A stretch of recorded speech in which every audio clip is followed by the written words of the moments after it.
Bonjour chers amis. Aujourd'hui, je vais vous dire la prédiction de juin 2022 pour l'ascendant Bélier. C'est le tableau des planètes en transit, qui montre les positions actuelles des planètes. Voyons maintenant comment le mois de juin sera pour vous. Rahu et Vénus sont assis dans la première maison. Vénus emménagera dans votre deuxième maison le 18 juin. Le Soleil et Mercure sont assis dans la deuxième maison. Le Soleil emménagera dans votre troisième maison le 15 juin. Il n'y a pas de planète dans les troisième, quatrième, cinquième et sixième maisons. Ketu est assis dans la septième maison. Il n'y a pas de planète dans les huitième, neuvième et dixième maisons. Saturne est assis dans la onzième maison. Jupiter et Mars sont assis dans la douzième maison.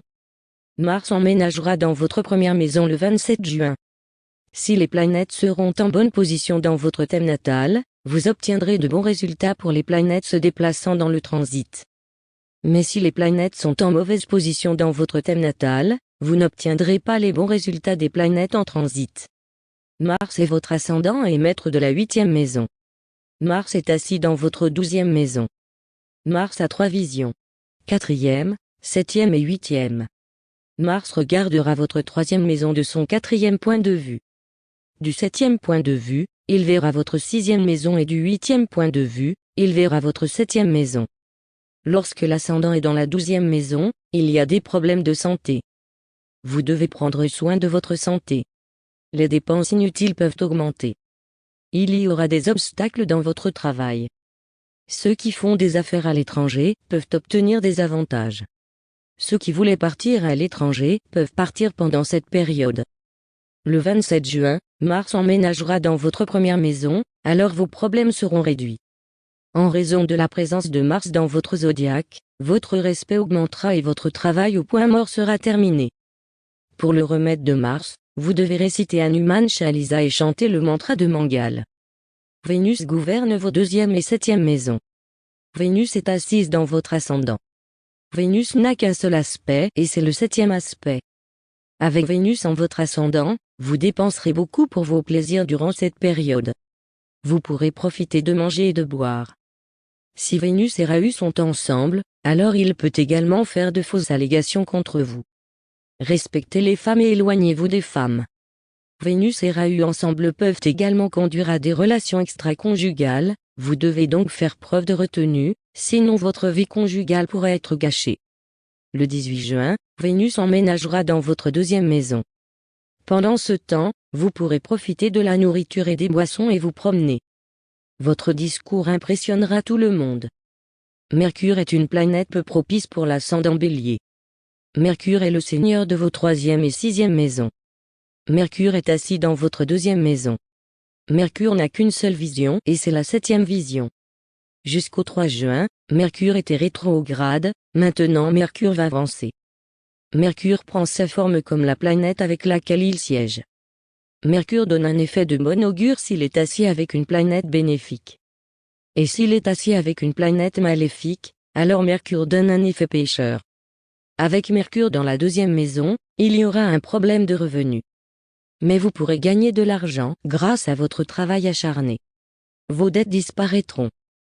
Les maladies et les maux prendront également fin. Les personnes associées à la communication et aux médias devront travailler plus dur. Il y aura un différend en raison de la propriété ancestrale. Contrôlez votre discours, sinon votre relation sera gâchée. La Lune est le maître de votre quatrième maison. La Lune ne donne pas de bons résultats dans les maisons 6, 8 et 12. Lorsque la Lune entre dans cette maison, votre santé se détériore et vous subissez une perte. La Lune donne de bons résultats dans le reste de la maison. Le Soleil est le seigneur de votre cinquième maison et le Soleil est assis dans votre deuxième maison. Le Soleil a une vision et c'est la septième vue. Vos dépenses augmenteront en raison de la présence du Soleil dans la deuxième maison. Vous devez contrôler votre colère et votre discours. Mercure est avec le Soleil, donc Buddhaditya Yoga sera formé, donc vous obtiendrez de l'argent.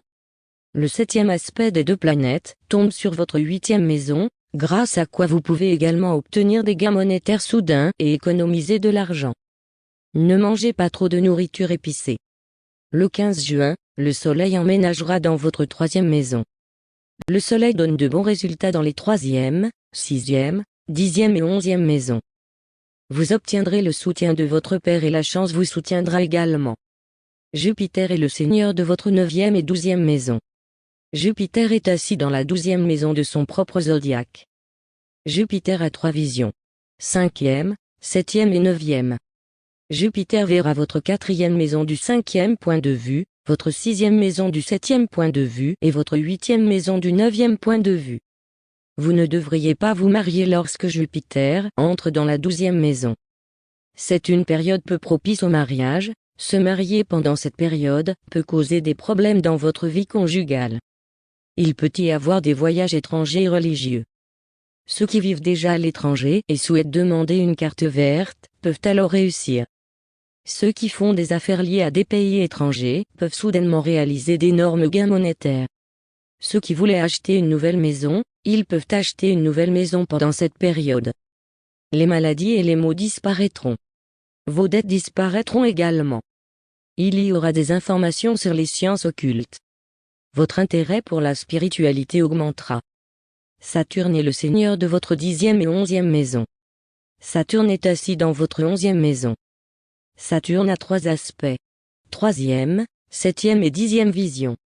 Saturne regardera votre première maison du 3e point de vue, votre 5e maison du 7e point de vue et votre 9e maison du 10e point de vue. Saturne étant dans son propre zodiaque en maison 11e, Saturne vous donnera de bons résultats. Votre carrière sera forte. Les revenus seront bons. Vous pouvez rencontrer un vieil ami. Ne vous associez pas à de mauvais amis, sinon vous serez diffamé dans la société. Il peut y avoir des différences avec votre enfant. N'investissez pas d'argent en bourse, sinon vous risquez de perdre. L'étudiant aura des problèmes dans les études. L'éducation peut aussi manquer. Il peut aussi y avoir un problème pour avoir un enfant. Les femmes enceintes doivent prendre soin de leur santé. Il peut y avoir des différences avec le partenaire amoureux. Il peut y avoir des maladies cachées. Pour le remède de Saturne, récitez Hanuman Chalisa. Rahu et Ketu changent de zodiaque après 1 an et demi. Rahu est dans votre ascendant et Ketu est venu dans votre 7e maison. Vous pouvez avoir des douleurs nerveuses pendant cette période. Il peut y avoir des différences avec le partenaire commercial. Il peut aussi y avoir des différences dans la vie conjugale. Vous ne devriez pas prendre de mauvaises décisions à la hâte. Il y aura des obstacles dans votre travail, mais vous pourrez terminer tout le travail avec votre intelligence. Il y aura des différences dans la relation entre votre père et votre fils pendant cette période. Vous gâcherez également votre nom dans la société en vous livrant à de mauvaises actions. Prenez soin de la santé de votre conjoint. Pour réduire votre problème, vous devez faire un travail religieux et devenir spirituel. Pour réduire les effets néfastes de Rahu, vous devez installer 2 collations en cuivre dans le temple du Seigneur Shiva ou les jeter dans l'eau courante. Ces personnes qui subissent un très mauvais effet de Rahu, si elles font Durga Puja, leurs problèmes seront réduits. C'était donc la prédiction de juin 2022 pour l'ascendant Bélier. Pour plus d'informations, continuez à regarder notre chaîne. Merci.